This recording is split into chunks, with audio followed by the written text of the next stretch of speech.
Bonjour, alors si vous regardez cette vidéo, c'est que vous avez envie d'en savoir plus sur les astuces sur Premiere Pro.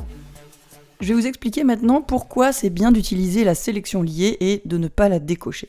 Alors déjà, qu'est-ce que c'est la sélection liée? C'est quand ce bouton est activé, c'est-à-dire qu'il est bleu. Sélection liée, ça veut dire que ma souris, quand elle clique sur l'image ou bien sur le son d'un élément, si les deux sont synchrones et qu'ils ont été enregistrés ensemble, importés ensemble, ils vont bien être sélectionnés tous les deux. Ce qui est très pratique, ça évite de désynchroniser cette image avec le son qui lui correspond. En revanche, vous allez me dire, oui, mais si jamais je veux sélectionner seulement le son, eh bien, je vais faire un clic droit, rompre le lien.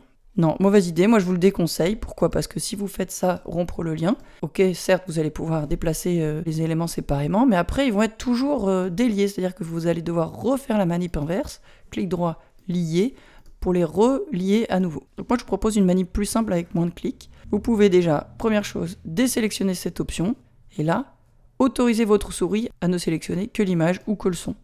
Mais la différence avec l'option précédente qui est de délier, de rompre le lien entre les éléments, c'est que quand je le déplace, j'ai bien une indication de désynchronisation. Donc quelque part, Premiere Pro, il sait qu'ils sont liés pour la vie.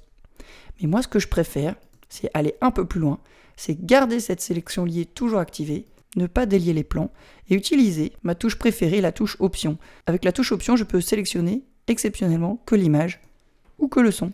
Voilà, et là je lâche la touche option. Donc c'est absolument très pratique. Par exemple, je pourrais, avec la touche option, sélectionner ce son-là, le retirer. Pareil avec option, je sélectionne ce son et je l'efface. Et je peux utiliser la touche option avec d'autres outils. Par exemple, si là je veux tirer le son de cette mer, d'accord que je peux pas puisque la vidéo est aussi sélectionnée, donc c'est bloqué sur la piste vidéo.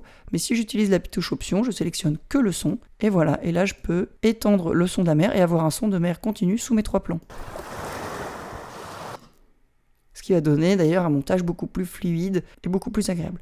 Donc voilà, moi je vous conseille pour travailler de ne pas délier vos plans, de laisser la sélection liée bien activée et exceptionnellement, quand vous avez besoin de sélectionner que l'un ou que l'autre, d'utiliser la touche option. Voilà, vous en savez plus sur la sélection liée. Maintenant vous savez ce qu'il vous reste à faire.